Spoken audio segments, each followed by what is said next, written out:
Hello வணக்கம், இது உங்கள் சிவி ஜோன். எல்லாரும் எப்படி இருக்கீங்க? இப்போ பார்த்தீங்கன்னா வியானா எப்பா சாண்ட்ராவை போட்டு செம்ம கலாய்ச்சிட்டு இருக்காங்க. அது மட்டும் இல்லாமல் முதல் வினோத் கூட தனியாக உட்காந்துட்டு இருக்கும்போதுமே ஒரு சில விஷயங்கள் பேசுகிறாங்க. என்ன சொன்னாங்கன்னா, பேய்க்கெல்லாம் பேய் விக்ரம சொல்லிட்டாங்க, கேமருக்கெல்லாம் கேமர் அது கொக்கா, அது நம்ம சாண்ட்ரா அக்கான்றாங்க. ஐயோ என்னம்மா அப்படின்னா, சரி அவங்கக்கிட்ட தான் பேசுகிறாங்க. இங்கே பார்த்தீங்கன்னா ஒரு இடத்துல வந்துட்டு அவங்க ரிவ்யூ கொடுத்துட்டு இருந்தாங்க. அப்போ விக்ரமுக்கு வந்து ரிவ்யூ கொடுக்கணும்னு சொல்லும்போது வந்துட்டு நடுவில் வந்து சாண்ட்ரா வந்து தலையிட்டு இப்போ அதை சொல்லாத, அவர் வந்து ரொம்ப மன உளைச்சல் இருக்காருன்னு சொல்லும்போது, உன் நியாயத்துக்கு நீ பேசினல, அதேமாதிரி இது என் நியாயத்துக்கு நான் பேசிதான் திரும்பேன், நீ சைலண்ட்டாக ரெண்டு நம்ம கலாய்ச்சி விட்டாங்க. இப்போ என்ன நடக்குது அப்படின்னு பார்த்தீங்கன்னா, செம்ம கலாய்க்கிறாங்க. என்னென்னா, கேடிக்கெல்லாம் இவ கேடின்னு பாட்டு பாடுறாங்க.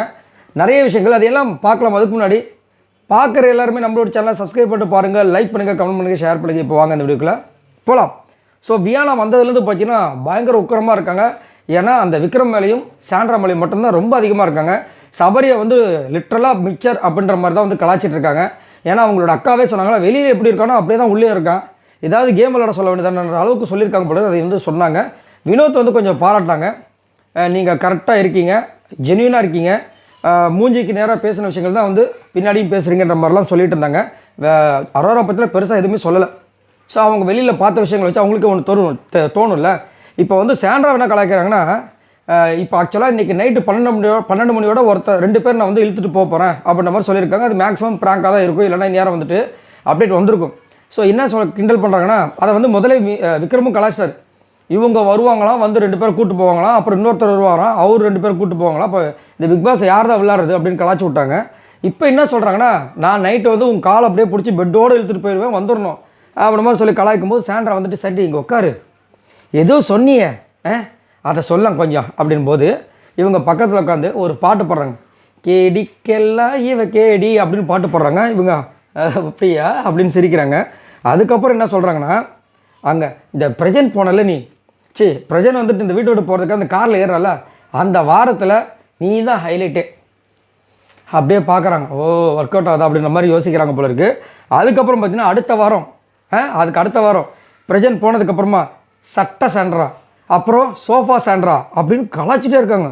என்னடா அது அப்படின்னு பார்க்குறாங்க. அதுக்கப்புறமா வந்துட்டு வீக்கெண்ட் எபிசோடெல்லாம் நான் திட்டு வாங்கினேன், அதெல்லாம் நீ பார்த்தியா, நிறையா திட்டு வாங்கியிருப்பேன் அப்படின்னு போது இவங்க மண்டை அடிட்டு அப்புறம் ஒரே ஒரு வார்த்தை அழகாக சொன்னாங்க. அதுதான் ஹைலைட்டு. என்னென்னா, சாண்ட்ராக்கு ஆனால் வெளியில் போனால் சீரியல் வாய்ப்பு குவியும். ஏன்னா வெளியில் ஃபுல்லாக சாண்ட்ரா வந்துட்டு நடிக்கிறாங்கன்னு ஃபுல்லாக செம்ம ட்ரெண்டிங்கில் போயிட்டுருக்கு இல்லையா. அதை வந்து அங்கே வந்து மறைமுகமாக சொல்கிறாங்க. ஏன்னா பிக் பாஸ் ஒரு சில விஷயங்கள்லாம் வந்து சொல்லியிருக்காரு போல இருக்குது, வெளிப்படையாக சொல்லக்கூடாது அப்படின்ட்டு. ஸோ அதனால் வந்துட்டு அவங்க திரும்பவும் சொல்கிறாங்க, அவங்க எனக்கா இல்லை நேற்று சேதனா கூட சொன்னாங்கன்னு. ஓ சேதனா சொன்னாரா? ஆனால் கண்டிப்பாக நான் சொல்கிறேன், வெளியில் போனால் சாண்ட்ராவுக்கு வாய்ப்புகள் குவியும், சீரியலில் குவியும்ன்றாங்க. நம்மளுக்கு ஆஹா இந்த பொண்ணு செம்ம காலில் இருக்குது போல இருக்குப்பா அப்படின்ற மாதிரி இருந்துச்சு. பயங்கரமாக கலாய்க்கிறாங்க. அதே மாதிரி அந்த கொஞ்சம் பேசுகிற விஷயங்கள் சுத்தமாக இல்லை. என்ன பேசணுமோ அதை கரெக்டாக பேசிகிட்டு இருக்காங்க. அதே மாதிரி இந்த விஷயங்களை முதலே பண்ணியிருந்தாங்கன்னா பக்காவாக வந்திருக்கலாம். பட் வேணா கோட்டை விட்டாங்க. பட் இருந்தாலும் வந்து இப்போ செலிப்ரேஷன் ஒன்றுலாம் வந்திருக்காங்க.